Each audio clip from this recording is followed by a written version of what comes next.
kembali lagi bersama aku Putri di podcast kesayangan kita. Hari ini kita bakal ngomongin topik yang seru banget nih. Yang topik ini tuh deket banget sama kehidupan kita, tapi kita sering nggak sadar. Apa sih itu? Sekarang tuh kita bakal bahas bioteknologi modern dalam bidang pangan. Nah, pada penasaran nggak sih? Banyak banget loh pengembangan pangan di bioteknologi. Bahkan di rumah kita sendiri ada, tapi kita nggak sadar. Nah, contohnya apa sih? Kita bakal kulik bareng hari ini sama bareng narasumber kita dari jurusan bioteknologi, ada Mbak Ayu dan Mbak Naya. Halo semuanya, seneng banget nih bisa gabung di Biotalk. Terima kasih Mbak Putri undangannya. Kayaknya bakal seru banget sih pembahasan kita kali ini ya guys. Iyalah, jelas. Aduh, seneng banget ya kalau udah ngumpul kayak gini. Gimana nih kabar kuliahnya? Masih aman terkendali atau udah mulai pusing nih sama jurnal-jurnal yang tebel itu? Kayaknya kalau kesini mulai pusing ya. Aku juga iya ya kak ya. Ulah jurnalnya sebanyak itu. Lapar kita, ya ampun. Ya Allah. Teman-teman udah pada penasaran nggak sih apa itu bioteknologi? Nah, kita bakal bahas sama narasumber kita dari jurusan bioteknologi. Bioteknologi itu apa sih? Jurusan itu tuh ngapain aja sih? Kalau menurut Mbak Ayu dan Mbak Naya itu gimana sih prospek kerjanya, belajarnya itu gimana? Kalau menurut aku dari sendiri ya, selama aku mengalami ini, itu tuh kayak bioteknologi itu tuh sangat banyak gitu cakupannya, baik itu dalam bidang kesehatan atau dalam bidang kelautan atau bahkan dalam bidang pertanian juga ada, dan juga pangan. Nah, kayak bioteknologi ini tuh suatu hal yang sangat bermanfaat gitu di kemudian hari atau di masa depan gitu, apalagi waktu ada krisis misalnya ya, krisis pangan gitu, sangat membantu banget bioteknologi. Oke, berarti menurut aku ya bioteknologi itu inovasi pangan. Enggak, itu juga inovasi pangan bisa, inovasi peternakan bisa, inovasi di kesehatan juga bisa. Untuk contohnya mungkin bisa saya sebutkan ya. Kalau yang di peternakan itu bisa di apa namanya Bayu? Rekayasa genetika. Kalau yang di pertanian bisa di apa? Inovasi golden rice pada padi, beras. Kalau yang di kesehatan bisa untuk penyembuhan. Terus apa ya, prospek kerjanya mungkin banyak sekali ya. Contohnya di laboratorium riset itu juga bisa. Wah, ternyata banyak banget ya teman-teman, prospek kerja bioteknologi, cakupannya juga luas banget.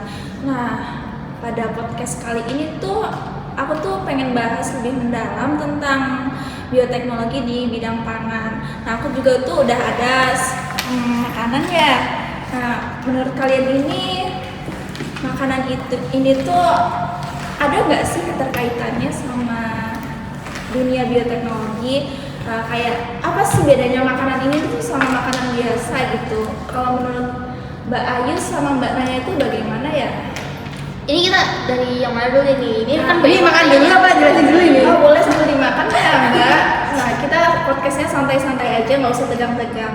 Nah, aku pengen tahu nih kalau dari yogurt sendiri ini gimana? Apa sih keterkaitannya sama bidang bioteknologi di bidang pangan? Nah, yogurt ini tuh ya, setahu aku itu tuh ada dua jenis yogurt. Ada yogurt yang berbentuknya padat gitu, dan ada yogurt yang berbentuknya cair. Nah, pada kali ini tuh yogurt ini tuh berbentuknya tuh cair ya, dan ini bisa langsung diminum gitu.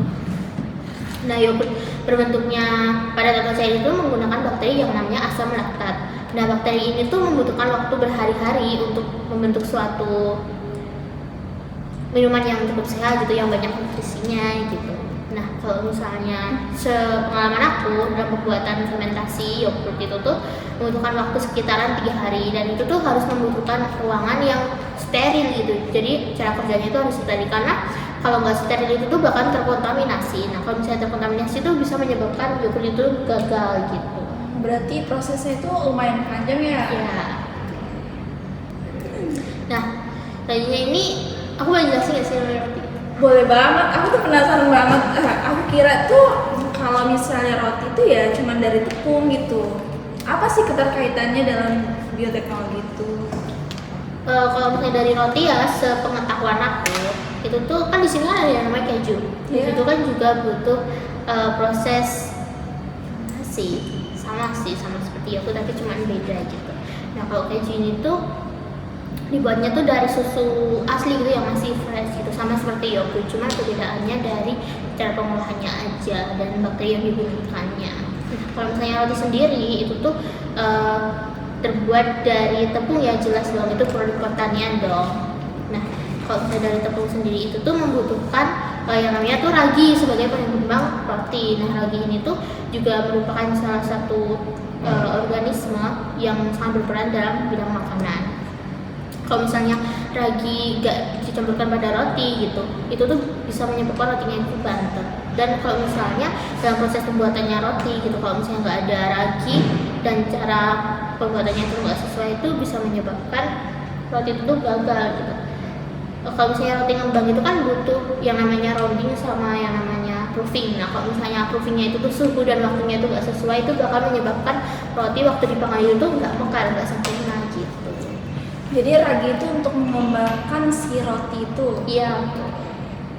Nah, aku salfok banget dari lama ya, penasaran banget sama tape sama tempe itu tuh keterkaitannya di bidang bioteknologi itu apa sih? Ada nggak sih proses-proses yang memang melibatkan bioteknologi itu, ada nggak sih kalau menurut kamu? Tentunya ada ya, kalau di tape, di tempe juga ada. Kalau yang di tape itu membantu proses pematangan saat pembuatan tape. Ini kan bahan utamanya dari singkong ya, yang difermentasi menggunakan ragi. Untuk tempe juga sama halnya dengan tape tadi, yaitu membantu proses pematangan pada proses pembuatan tempe itu. Dari kedelai sampai menjadi tempe, yaitu menggunakan ragi juga. Kalau yang ini mungkin belum dijelasin tadi ya. Kalau yogurt tuh tadi kan udah dijelasin sama Mbak Ayu. Kalau Yakult ini mungkin bisa membantu proses pencernaan karena mengandung bakteri Lactobacillus. Jadi semua makanan ini ternyata produknya dari bioteknologi ya, prosesnya juga panjang banget. Nah, aku penasaran juga nih, pasti teman-teman di rumah juga pada penasaran. Tadi makanan-makanan ini disebutin ragi di bayangan aku tuh ragi yang kayak untuk buat donat, yang butiran kecil-kecil dimasukin ke air, terus nanti dia akan menggumpal ke atas warna putih. Nah, kalau dari makanan ini tuh ragi yang digunakan itu satu jenis ragi atau ada beberapa jenis ragi? Kalau di makanan itu tentu aja beda-beda dong ya, karena dari proses pembuatannya ataupun dari proses pematangannya itu tuh sangat berbeda gitu. Nah, kalau dari roti sendiri itu tuh menggunakan ragi yang namanya sejarum cerevisiae. Nah, itu tuh ragi ya, bener banget yang tadi kamu bilang itu tentang kalau ditaruh di air itu bakal meledak. Nah, itu tuh harus ada faktor lainnya. Nah, faktor lainnya itu tuh kayak bahan tambahan gitu ya yang saya maksud. Nah, kalau misalnya dalam roti itu tuh harus diperlukan adanya gula dan juga adanya tepung. Nah, kalau misalnya ada itu semua bakal bisa ngembang dan di suhu yang baik dan cocok gitu. Kalau untuk tape itu juga sama, pakai Saccharomyces cerevisiae. Karena ini kan tadi dari apa tadi? Singkong ya. Jadi untuk membantu proses fermentasi menjadi apa ya? Rasanya asam-asam bagaimana gitu. Kalau untuk tempe ini kan dari kedelai ya yang difermentasi, itu menggunakan ragi yang bernama Rhizopus oligosaurus, yaitu untuk membantu proses fermentasi dari yang kedelai sampai jadi produk jadi, yaitu tempe itu sendiri. Wah, teman-teman, jadi kita tahu nih dari podcast kali ini, perbincangan kali ini, kalau ragi itu nggak cuma satu yang untuk buat donat itu, ada banyak macam ragi. Nah, kalau aku penasaran nih sekarang, kalau misalnya minuman ini diminumnya secara berlebihan, ini kan ada kata Mbak Ayu sendiri tadi ada bakterinya. Kalau minumnya berlebihan gimana sih? Apa dampaknya? Kalau minumnya berlebihan ya, dampaknya itu tuh terutama pada pencernaan, baik itu perutnya bisa jadi kembung atau bahkan bisa jadi diare ya. Nah, pada Yakult sendiri dan Yakult itu kan bakterinya kan sangat berbeda, namun dapat menyebabkan suatu masalah yang sama. Nah, terus Yakult sendiri atau yogurt itu bisa dapat alergi gitu yang memicu adanya produksi histamin. Nah, produksi itu yang dapat menyebabkan gatal-gatal ringan gitu. Yang kalau misalnya digarukan otomatis bisa jadi luka gitu yang berbahaya. Oh, berarti ada manfaat juga ada kekurangan kalau diminumnya berlebihan. Keren banget sih, aku jadi kagum gitu sama prodi kalian ini. sama bioteknologi. Ternyata tuh banyak banget prospek, mulai dari prospek kerjanya, bidang-bidang dalam bioteknologi itu sendiri, ada pertanian, peternakan, bisa juga gabung di kesehatan ya. Iya, betul. Sekarang aku penasaran nih, aku pengen tahu nih, bayangan kalian setelah lulus dari S1 bioteknologi ini apa sih bayangan kedepannya? Pengen melanjutkan kemana, kerja kemana gitu? Mungkin kalau dari aku sendiri ya, aku bakal lanjut ke S2 insya Allah, dan juga bakal ambil pekerjaan sampingan seperti penelitian pangan atau sebagai quality assurance gitu. Kalau dari Mbak Naya sendiri gimana nih pandangan kedepannya setelah lulus dari bioteknologi? Kalau aku mungkin lanjut pendidikan dulu ya, S2 dulu, insya Allah pengennya ya di UGM, doain ya. Amin. Terus habis itu mungkin daftar ke BRIN. Wah, keren banget ya, mulai dari cita-cita kalian ini semoga tercapai ya untuk kedepannya. Semoga Amin. semangat terus, jangan goyah gitu semangatnya. Nggak kerasa nih ngobrol kita tuh udah panjang banget hari ini.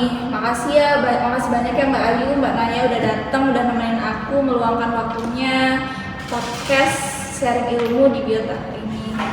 Udah dapat insight baru, renyah banget, mudah banget dicerna gitu. Untuk teman-teman juga pasti mudah banget dicerna dari penjelasannya Mbak Ayu dan Mbak Naya ini. Makasih juga buat teman-teman yang udah nontonin kita di podcast ini, udah dapat insight baru, pengalaman, pengetahuan baru. Jangan lupa pantengin terus podcast Biotalk ini karena bakalan ada episode selanjutnya dari kita semua. See you guys.